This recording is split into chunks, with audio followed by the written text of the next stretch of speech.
So would you mind just sharing a little bit more about Reflow, what you do there? Sure. Hello, Titana, and good to meet you again. So, Reflow has been provides instant payments and insights. So, we are the early adopter of open banking payments. We started our journey when there was no one in terms of about the payments and allowing payments directly from the bank account. So, it's much safer and much from a customer experience perspective, it's much better for customers to use these kind of payments. So, the customer doesn't share anything. If you look at the overall market landscape and all around the world is moving from pull to push. The pull is about how or different instrument where you can pull the money out, like card, like direct debit, without actually customer having any control of them.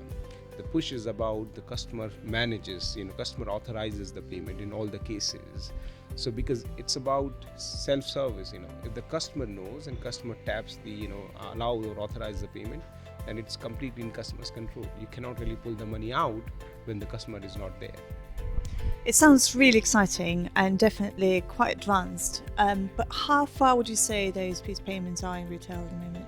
It's a start of the journey. Now we can say that the APIs are more stable, but from a customer experience perspective, it does need more change, little bit more enhancement in terms of where it is a bit more faster, bit more sleek, like some of the banks have done, which is just one tap, either face ID or the fingerprint ID, and the payment gets completed. For some, they do display confirmation message before you can actually do the tap or confirm it. So once the all banks have kind of the same level of the customer experience, then obviously it will take off. And I think we are now seeing a level of market activity as more and more players coming into the market. Well, you mentioned that actually retailers are seeing some benefits, which is great, but what kind of concerns are they having at the same time? I think one of the concern is the customer experience, but as well as level of stability and the reliability. So while we have more banks coming into this, it's a question that how they can be more reliable and stable. So I think it's increasing, but it's not up to the same level as you can say the cards where they are right now in terms of your card works always all the time. So where the payments there is still some downtime for a few minutes, for a few hours, or maybe late in the night or early morning, but there is still. So we need this to be working 24/7 all the time. I think next year will be the one will be the adoption year for payments, especially. If you look at the open banking journey, when the open banking started last year, it was main focus was on the data, and we say that 2019 was the year for the data adoption.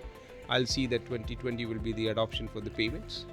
That's where I see. And I think also one of the other factors is that our life is now more and more mobile, right? And if you look at the consumer's behavior, we've got now challenger banks which are just on mobile, which means we use mobile banking app every day, every now and then.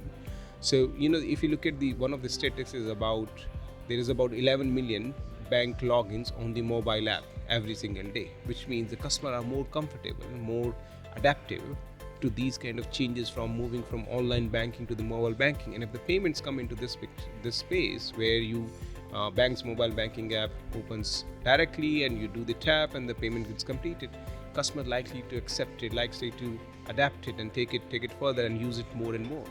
So talking about the future, what's the future of open banking, open finance? So, well, I see in terms of if you look at the payments, so variable recurring payment, which is one of the special projects we are doing with open banking and Starling, that's going to change the landscape completely because it's about real-time direct debit. If you can pull the money directly from the bank account in the instant without going through this entire SCA or authorization for each transactions, that's a much better experience. Also, it can be used in wide variety of use cases. Let's say for a subscription, let's say for a gym membership, or for a coffee shop, or for your food or lunch. So I think the next is the premium APIs or the commercial APIs, whichever the term that you use, where you have a commercial agreement with the participants and you can expect a better level of service, better level of customer experience.